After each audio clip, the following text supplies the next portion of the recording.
Baru saja PBNU kedatangan tamu Taliban. Setelah mereka diterima oleh Pak JK, Wakil Presiden, oleh Pak JK diarahkan ke PBNU, 13 orang. Saya terima beberapa teman. Mereka begitu datang menceritakan keadaan di Afghanistan, bahwa kami dulu berjuang bersama-sama melawan Soviet. Setelah Soviet lari, yang dijadikan pemerintah, yang mendapatkan kue kekuasaan, mereka yang pengkhianat, antek Amerika, korup, dan makan enak, hidup mewah. Ada pemerintah sekarang mereka katakan. Ya saya dengarkan aja, saya dengarin saja. Saya di penjara 13 tahun di Guantanamo, ini di penjara Pakistan 9 tahun. Giliran saya ngomong begini, kalau di kita Pak di Indonesia ini, yang penting nomor satu, kuat dulu negara kita ini. Setelah kuat baru bicara siapa yang berhak berkuasa, siapa yang mendapatkan kekuasaan melalui konstitusi pemilihan umum, demokrasi yang kita jalankan.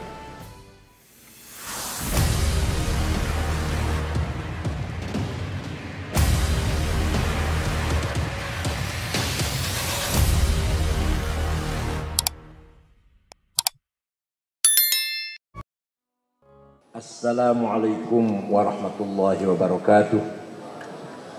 Selamat pagi, salam sejahtera untuk kita semua.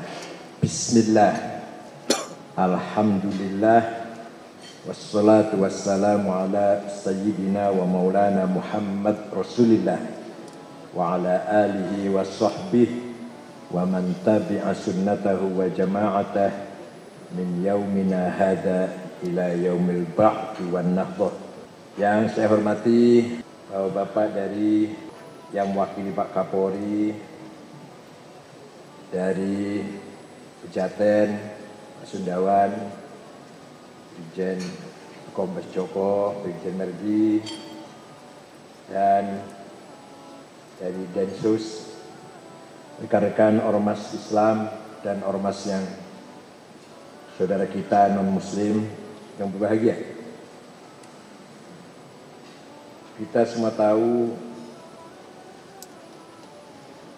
ancaman terhadap keutuhan NKRI sudah di depan mata kita. Bahkan tadi Akhil Aziz, Pak Lutfi dengan sangat semangat berkobar-kobar. Itu belum marah belum baru sambutan? Belum marah belum? Sudah menyampaikan apa yang dia rasakan, karena memang kita sudah dalam keadaan darurat radikalisme, bahkan terorisme. Bukan rahasia lagi, kita ini sebuah negara yang terbuka, sangat terbuka, yang sangat mudah kemasukan, didatangi pelarian-pelarian dari Suriah, Irak. Setelah mereka digempur, larinya ke ASEAN, Filipina Selatan atau terus ke Indonesia. Sudah kita semua tahulah, rahasia lagi. Tinggal bagaimana kita menyikapi seperti itu, hal yang seperti itu harus tegas. Sama seperti Pak Lutfi tadi, saya sama suaranya, atau saya bersuara bergabung dengan Pak Lutfi. Mohon mengharap kepada aparat lebih tegas lagi, seakan-akan jangan terkesan kalah atau kurang tegas, kendor, longgar, ada pembiaran terhadap kelompok radikalisme. Kami ormas Islam yang bergabung dalam FPUI, dan baik yang bergabung dan tidak bergabung, yang punya komitmen 4 pilar akan bersama aparat sesuai dengan konstitusi yang kita akui bersama. Islam agama wasatiyah. Bahkan mohon maaf, di dalam Al-Quran tidak ada terminologi umat Islam, tidak ada. Silakan baca Al-Quran, Tidak ada dalam Quran itu umat Islam, gak ada. Yang ada ummatan wasaton.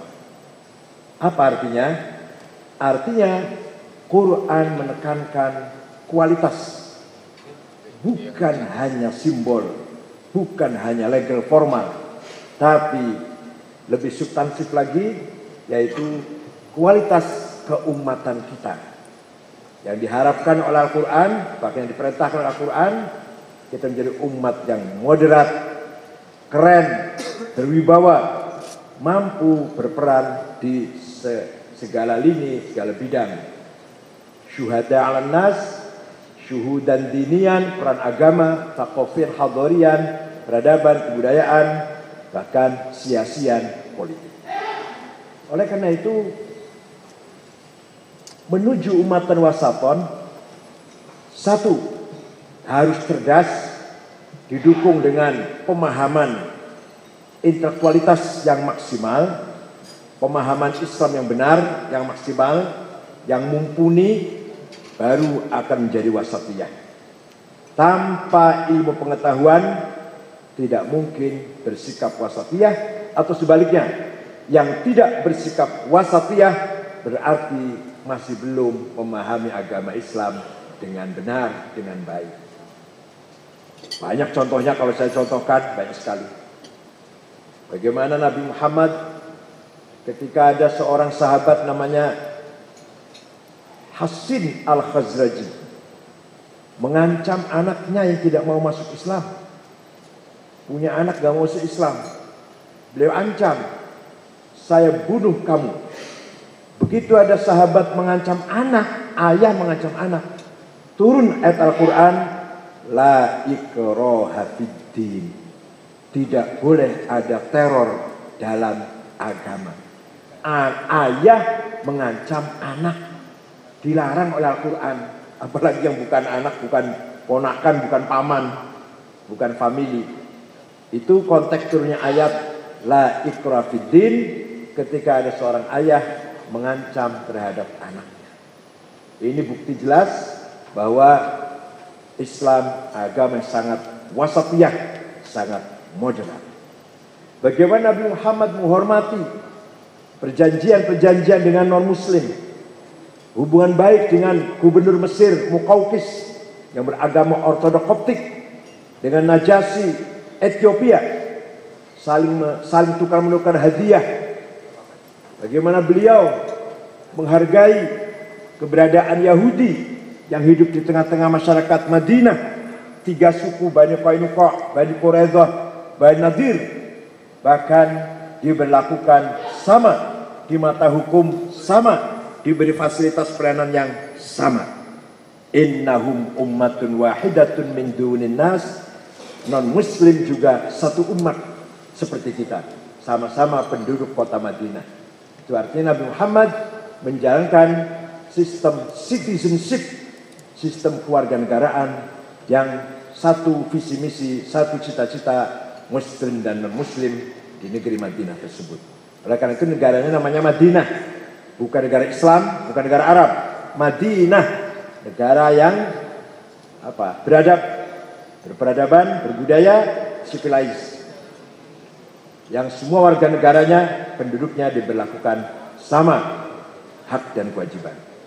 Kemudian ketika kedatangan tamu Kristen dari Najran sekarang Saudi Selatan, dulu negara sendiri, itu kerajaan sendiri, beragama Kristen, datang ke Madinah, Quran memberi petunjuk pada Nabi Muhammad.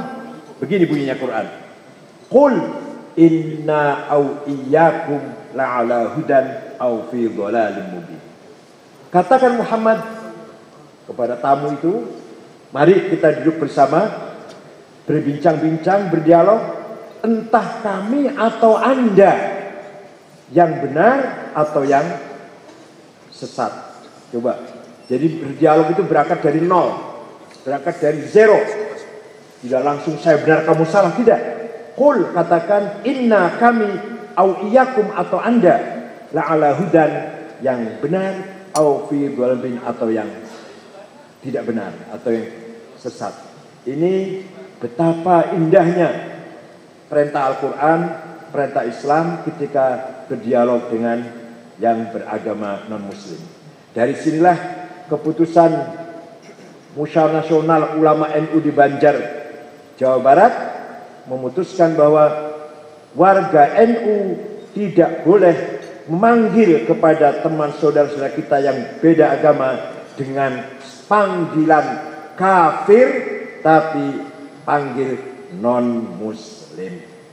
Sesuai dengan akhlak yang telah diberikan, dicontohkan oleh Nabi Muhammad melalui Al-Quran itu.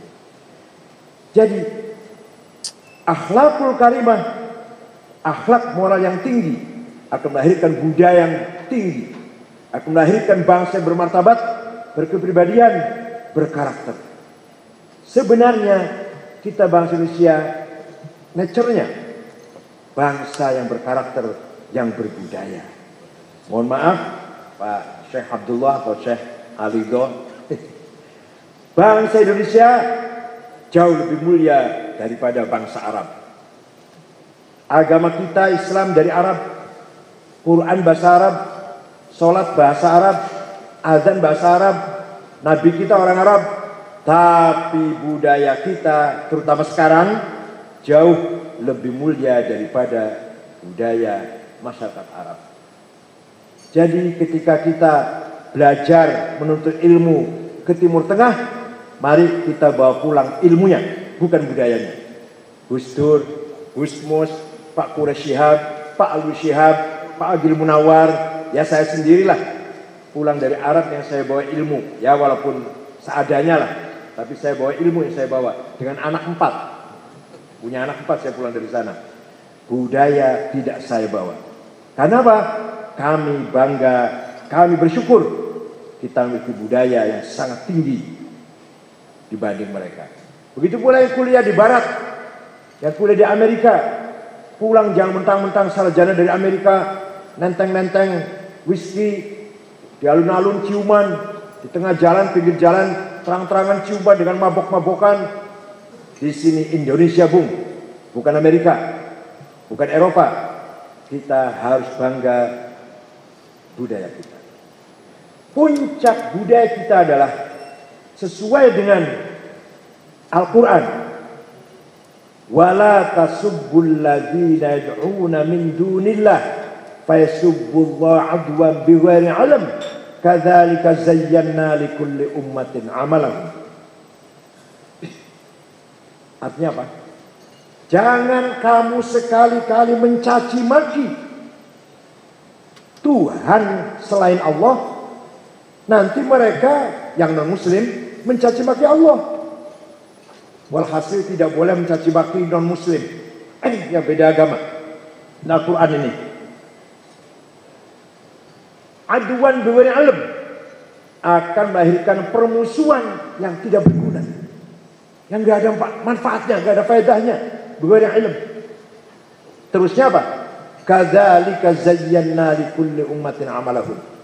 Demikianlah saya jadikan bagi setiap umat budayanya, peradabannya, norma-normanya yang mereka banggakan. Al-Quran melarang keras kita mencaci maki satu sama lain, mencaci maki budaya, peradabannya, norma-normanya, nilai-nilainya yang mereka yakini. Al-Quran melarang keras. Banyak ayat seperti itu. Dan barang siapa yang menunjukkan perilaku yang bikin gaduh, bikin resah, itu sebenarnya perilaku atas nama agama, apalagi itu sebenarnya melakukan kezaliman yang sangat-sangat luar biasa. Wa man adlamu mimman iftara 'ala Allahi kadhiba wa huwa yad'i Islam. Yang paling zalim, yang paling apa? Zalim itu apa?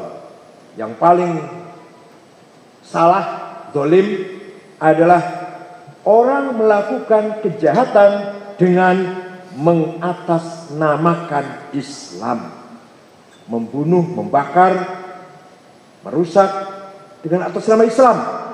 Itu yang paling zalim. Tidak ada yang lebih zalim daripada itu. Oleh karena itu, marilah kita, seperti tadi Pak Lutfi sudah sampaikan, bergandengan tangan, menyatukan barisan antara pemerintah, aparat keamanan, TNI Polri, semua ormas, semua masyarakat, semua elemen, stakeholder. Apa yang kita saksikan sekarang ini jelas-jelas terang benderang bertabrakan, melanggar konstitusi kita, tidak boleh dibiarkan.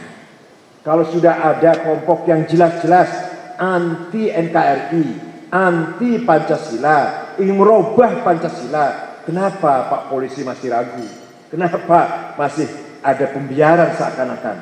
Itu sudah jelas sekali tidak boleh ditolerir kalau sudah jelas bertentangan dengan Pancasila, NKRI, dan Undang-Undang 45. Baru saja PBNU kedatangan tamu Taliban setelah mereka diterima oleh Pak JK, Wakil Presiden, oleh Pak JK diarahkan ke PBNU 13 orang. Saya terima beberapa teman, mereka begitu datang menceritakan keadaan di Afghanistan, bahwa kami dulu berjuang bersama-sama melawan Soviet. Setelah Soviet lari, yang dijadikan pemerintah, yang mendapatkan kue kekuasaan, mereka yang pengkhianat, antek Amerika, korup, dan makan enak, hidup mewah. Artinya pemerintah sekarang mereka katakan. Ya saya dengarkan aja, saya dengarin saja. Saya di penjara 13 tahun di Guantanamo, ini di penjara Pakistan 9 tahun. Giliran saya ngomong begini, kalau di kita Pak, di Indonesia ini, yang penting nomor satu, kuat dulu negara kita ini. Setelah kuat baru bicara siapa yang berhak berkuasa, siapa yang mendapatkan kekuasaan melalui konstitusi pemilihan umum, demokrasi yang kita jalankan. Saya ceritakan, dulu ketika tanggal 18 Agustus 45, rapat BPUPKI, saudara-saudara yang non-muslim dari Indonesia Timur keberatan dengan piagam Jakarta. 7 kata. Yai Wahid Hashim, bapaknya Gus Dur, anggota BPUPKI, pulang ke Tebuireng, ke Jombang. Karena belum ada WA waktu itu, belum ada SMS. Pulang menghadap ayahandanya Kiai Hasyim Asy'ari, menceritakan keadaan rapat BPUPKI. Kiai Hasyim jawabnya, tunggu nanti malam saya sholat dulu, minta petunjuk dari Tuhan.